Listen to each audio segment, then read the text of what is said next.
Okay, welcome to lesson 3 of the ball falling game. Okay, at the moment we have the ball falling down here, and we have Pico, as he walks through, we basically hits our head and comes back up to the top.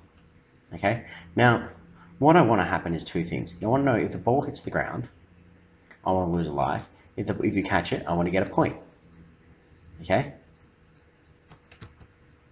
so we're going to do this like this. Okay, what we're going to do, we're going to chuck some data in there. So we're going to make a variable, and the first one is going to be lives.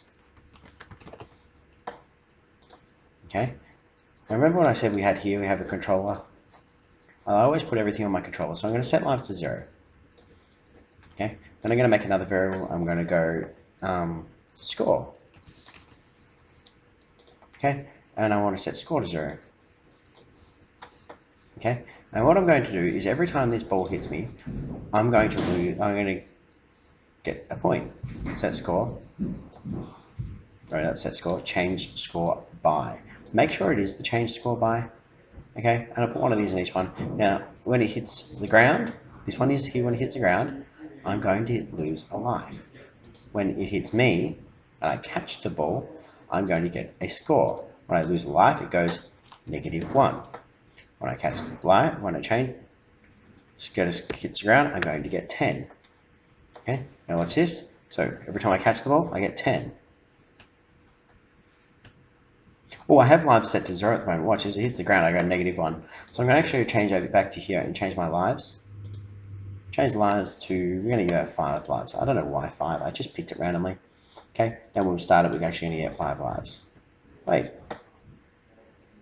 Oh, 1. I had to go to my controller. Remember I have a controller tab always? Set lives to 5. Okay, now I start again. Oh, and now I'm gaining lives because I took the negative off. Of course.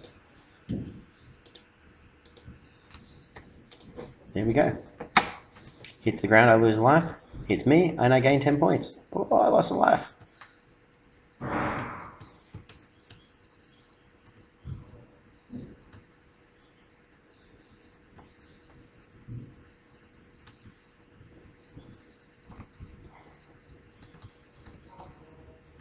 Okay, so this game's actually a lot harder than it looks.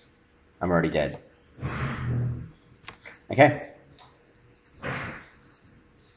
So that is number 2. We basically set up our variables and we put it in here. So every time it hits us, we get lives. Okay. Make sure you go over here. So all the set lives is 0 and 5 to start with. So you have somewhere to start with. Next time we'll be working on the end of game screen. All right.